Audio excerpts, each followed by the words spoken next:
Dieu, dans sa dimension du créateur de tous, il ne donne pas son identité à tout le monde. Mais c'est dans la dimension du Dieu Père qu'il donne son identité à ses enfants. Dieu, lorsqu'il voit le monde, il voit le monde sous des familles différentes. La première famille que moi j'ai surnommée la famille des enfants de ténèbres. Et la deuxième famille, c'est la famille des enfants de Dieu. Les deux familles ont des identités. Je serai en train de vous faire un tableau comparatif entre une pièce d'identité humaine que nous possédons et ce que j'estime une pièce d'identité spirituelle que Christ nous donne lorsqu'on le reçoit. Frères et sœurs, voyez avec moi pour ceux qui ont des pièces d'identité par exemple. Dans nos pièces d'identité, nous avons les éléments qui les composent. Entre autres, nous avons le nom. Amen. Le nom dans la pièce d'identité, c'est mon nom Louapissa qui est inscrit dans la pièce d'identité humaine que je possède. Mais lorsque je reçois Christ, au lieu que dans ma pièce d'identité que le Seigneur me donne soit Louapissa, mon nom change automatiquement en devenant enfant de Dieu à la place de Louapissa. Autant nous avons une pièce d'identité humaine, autant lorsqu'on est en Christ, Christ aussi nous donne une pièce d'identité spirituelle. Amen, amen. Dans la pièce d'identité humaine, nous avons ce qu'on appelle par la date et lieu de naissance. Dans la pièce d'identité de Dieu, nous avons également ce qu'on appelle par la date et lieu de naissance. Dans ma pièce d'identité humaine, ma date et lieu de naissance, c'est le 10 octobre d'une certaine année, dans un hôpital X. Mais la pièce d'identité que Christ nous donne, c'est justement la date où j'ai reçu Jésus et le lieu où je l'avais reçu. Amen, amen. Dans la pièce d'identité humaine, il y a ce qu'on appelle par l'état civil. Ma pièce d'identité humaine me donne comme état civil célibataire. Mais lorsque je reçois Christ, mon état civil n'est plus célibataire, mais mon état civil devient épouse. Amen, amen. Je suis en train de continuer.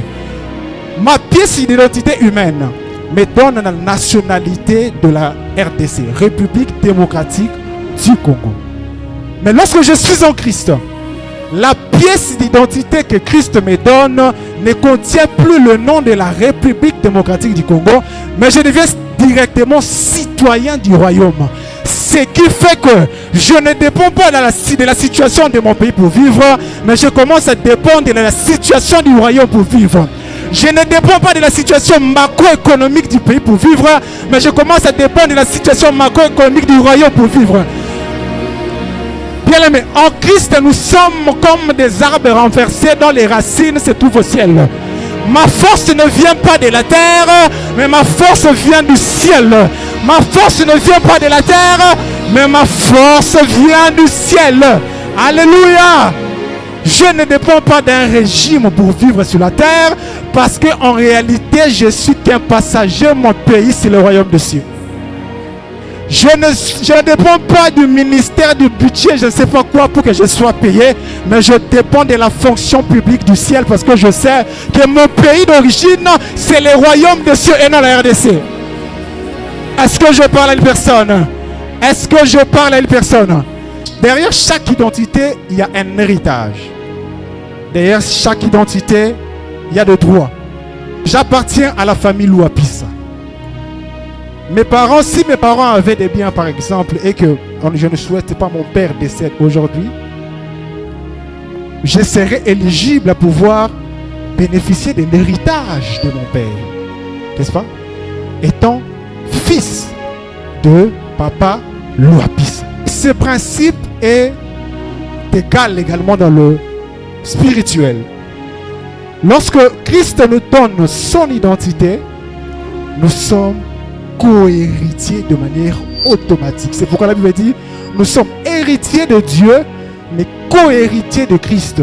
On ne peut pas être co-héritier ou héritier si l'on n'appartient pas à la famille de Christ.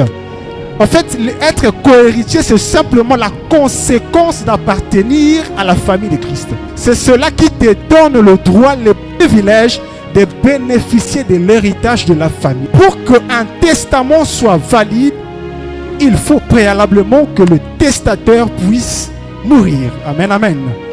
On ne peut pas jouir de l'héritage de Christ si préalablement il n'y a pas d'abord eu la mort. C'est pourquoi ce jour-là, la Bible me dit ceci.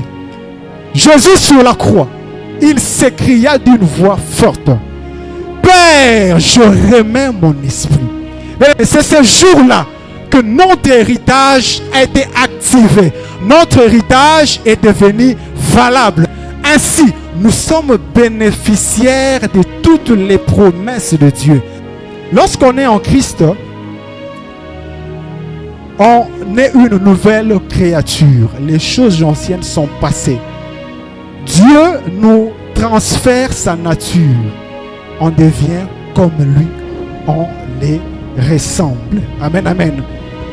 La loi te gardera encore au désert, mais lorsque tu es attaché à Josué, tu ne seras plus gardé en désert, mais tu seras à Canaan. Amen, amen.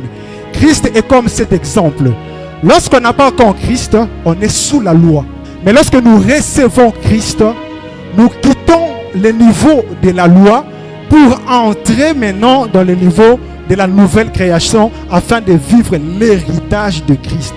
Lorsque Christ vit dans une personne, cette personne est appelée à étonner le monde. En fait, on ne réalise pas le surnaturel en dehors du Christ. En réalité, la vraie définition du surnaturel, c'est lorsqu'on est en Christ. Car c'est lui qui active le surnaturel dans la vie de ses enfants. Lorsqu'on est héritier du Christ, co-héritier du Christ et héritier de Dieu, on est automatiquement à faire les choses comme Christ. Je suis toujours dans la pièce d'identité. Dans chaque pièce d'identité, il y a la photo, n'est-ce pas? C'est un peu de chercher, mais s'il y a la photo, comment je vais faire pour trouver aussi la photo dans la pièce d'identité spirituelle? J'ai compris ce que la Bible dit dans Genèse chapitre 1, verset 27. Dieu est en train de dire, créons l'homme à notre image. C'est-à-dire que ma pièce d'identité spirituelle contient aussi la photo qui est la ressemblance de Dieu. Alléluia. Est-ce que je suis en train de parler de personne? Quand je regarde la pièce d'identité humaine, il y a la date de délivrance et la date d'expiration. Or, mon identité ou encore ma pièce d'identité en Christ, sa date de délivrance commence le jour où je l'ai reçue dans ma vie. Mais sa date d'expiration, la pièce d'identité que le Seigneur nous donne, ça n'est pas appelé à expirer, mais c'est appelé à rester éternellement.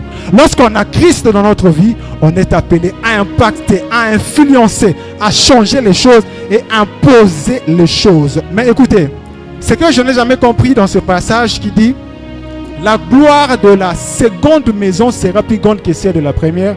Autrefois, je le comprenais de manière différente. Mais lorsque j'ai médité l'histoire du premier Adam et du deuxième Adam, j'ai compris qu'en réalité, la gloire du premier Adam était un peu limitée dans le temps. Il a fallu que Jésus, qui est le deuxième Adam, puisse descendre afin que sa gloire ne soit plus limitée dans le temps, mais que sa gloire demeure éternelle. C'est pourquoi aujourd'hui, au moment où je te parle, il est assis dans la gloire à la droite du Père. Nous également, possédons ou ayant été co-héritiers du Christ et héritiers de Dieu, possédons la pièce d'identité de Dieu lorsque le Seigneur reviendra et que lorsqu'il nous trouvera dans la bonne voie avec lui, nous serons aussi dans la gloire avec lui. Les acquis de la nouvelle identité. La nouvelle identité en Christ nous donne le pouvoir. La nouvelle identité en Christ nous donne la bénédiction.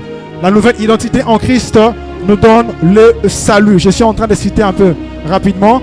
Alors, lorsqu'on a Christ en nous et que Christ nous délivre la pièce d'identité de manière légale, on est possédant de cette carte d'identité, qu'on peut marcher avec ça, non seulement on bénéficie de toutes ces choses que je viens de dire, mais nous avons aussi les pouvoirs. Car derrière chaque identité, il y a aussi un pouvoir. Or, Christ, qui est notre Seigneur, qui est notre Dieu, lorsqu'il donne son identité, il nous transmet aussi son pouvoir. Pour un but, c'est celui de régner sur la terre et de dominer.